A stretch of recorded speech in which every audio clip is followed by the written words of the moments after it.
Hi guys, welcome back to my channel.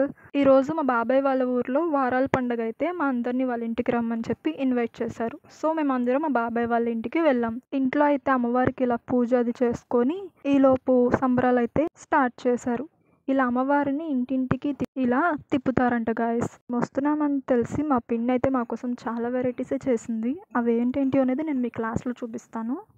ఇలా అమ్మవారిని ఇంటింటికి తిప్పుతూ ఉండగా ఒక ఆవిడకైతే ఆ పూనకం అయితే వచ్చింది. అంటే అమ్మవారు ఆమె మీద వాలిందని నమ్ముతారు. ఇక్కడ మా పిన్ని అయితే అమ్మవారికి పసుపు కుంకుమ సారీ చీర జాకెట్ ముక్క అన్ని సమర్పించుకొని మా పిన్ని మా కోసం ఏమేమి డిషెస్ ప్రిపేర్ చేసిందో మీ క్లాస్లో చూపిస్తానని చెప్పాను కదా గాయస్, మీరు కూడా చూసేయండి. మా పిన్ని మా కోసం గారెలు, బిర్యానీ, చికెన్, మటన్ అండ్ బోటీ కూర అండ్ ఫిష్ ఫ్రై అయితే చేసింది. ఈరోజు సండే కదా, మరి మీరు కూడా మీ ఇంట్లో నాన్ వెజ్ ప్రిపేర్ చేసుకున్నారా? అయితే నాకు కామెంట్లో చెప్పండి. Thanks for watching.